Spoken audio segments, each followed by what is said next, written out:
If you told me a year ago that Apple was secretly building a console killer for the living room, I would have laughed you right off the internet.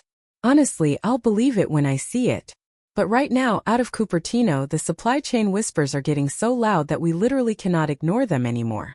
We are talking about a completely unhinged strategy shift. Apple is allegedly splitting their living room lineup in 2026 into two completely different beasts. We have an Apple TV Pro for the regular folks and something entirely new, the Apple TV Ultra. And let me tell you, this Ultra model is not just another black box to stick under your TV for watching Netflix.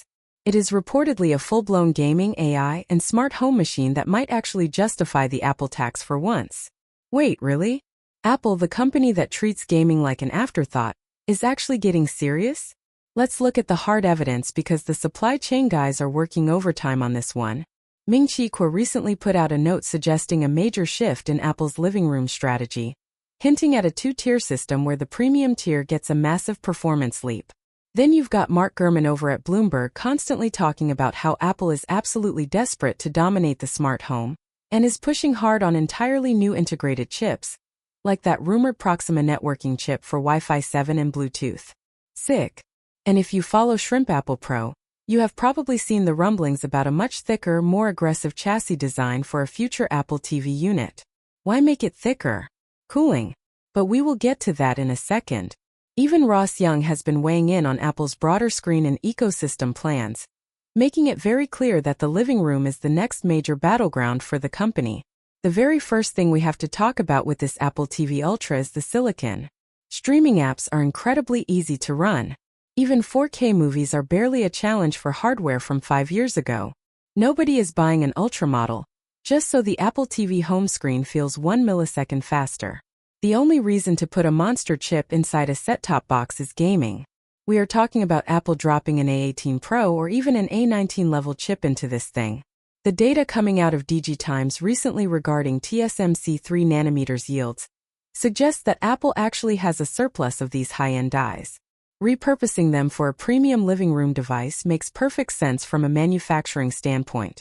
This means hardware-accelerated ray tracing, Metal FX upscaling, better shadows, better reflections, and stable frame rates that do not randomly drop after 20 minutes of gameplay. But a fast chip inside a tiny box is a thermal nightmare. A smartphone chip can push crazy benchmark numbers for about 2 minutes before it gets insanely hot.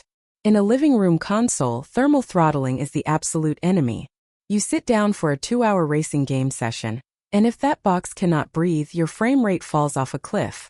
This is where reports from the Elec get super interesting. They've been tracking Apple's supply chain orders for advanced vapor chamber cooling systems and significantly larger heat sinks that do not match any known iPhone or iPad dimensions.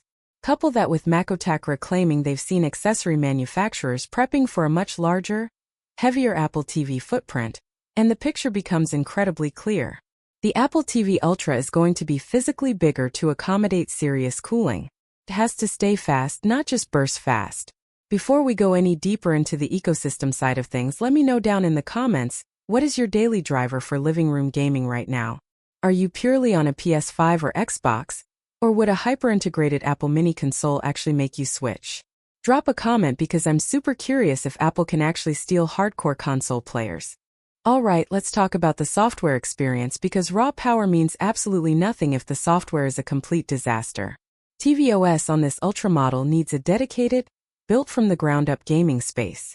Right now, Apple TV treats games like they're just regular apps scattered around the home screen. That cannot happen on the Ultra. You need a space where your controller battery, your cloud saves, your recent sessions, and your graphics modes all live in one clean interface. The secret weapon here is seamless integration with the AP Play ecosystem. You've got your iPhone in your pocket, your Mac on your desk, your AirPods in your ears, and your Apple account holding it all together. You are playing a game on your iPhone on the train. You walk into your living room and instantly hand it off to the Apple TV Ultra on your OLED screen, with your AirPods automatically switching over and your controller pairing instantly. No massive power bricks, no messy setup, just pure ecosystem magic. But there is a massive elephant in the room here, and it is the games. Apple Arcade is great for families. It is completely free of ads and those ridiculous in-app purchase coin traps. But you cannot sell an Apple TV Ultra on casual games alone. If Cupertino wants us to take this seriously, they need massive, controller-first, console-style games that actually look like they belong on a massive screen. We are talking big open worlds, intense sports titles, and racing games with actual ray-traced reflections. PlayStation, Xbox, and Nintendo completely own this mindshare right now. Apple cannot just slap the word Ultra on a box and expect gamers to throw their wallets at the screen. The library has to prove it, and the controller feel has to be absolutely flawless. And then we have to talk about Apple Intelligence, because AI on a TV is completely different from AI on a phone. Nobody wants to sit on their couch and ask their TV to rewrite a work email. That is just weird. Apple Intelligence on the Apple TV Ultra has to be the brain of the living room. Imagine holding your controller and saying, "Find the movie with the airport fight scene," or switch the TV to performance mode, or turn off the lights and start the movie. We need a Siri that actually understands context without making you repeat yourself 5 times. The TV is a shared space.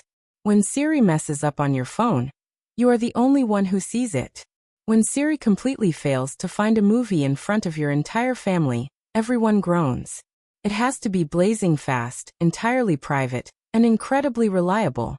It needs to know exactly who is speaking, load up personalized profiles instantly, and control your smart home accessories without a single hitch.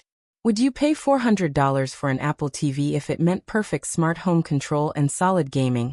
Or is the Apple tax just too high? This brings us right to the smart home angle. The Apple TV Ultra is perfectly positioned to be the ultimate hub. It is always plugged in, always connected, and sitting right in the center of your house. With rumored support for Thread, Wi-Fi 7, Bluetooth 6, and deeply integrated Apple Intelligence, this box becomes the brain managing your lights, cameras, locks, and thermostat. It is a gaming machine by night and a smart home commander by day. That is a vastly better sales pitch than just telling people the new Apple TV opens Netflix half a second faster. But everything comes down to price. Apple TV is already significantly more expensive than a cheap streaming stick from Amazon or Roku, and most people just use the native apps built into their smart TVs anyway. So the Apple TV Ultra has to loudly justify its existence. If it ends up costing $300 or $400, the immediate question is why not just buy a digital PS5? Apple's answer has to be the perfect blend of premium performance, elite smart home control, and flawless ecosystem handoff. They shouldn't even try to directly fight Sony or Microsoft on raw teraflops. That is a losing battle.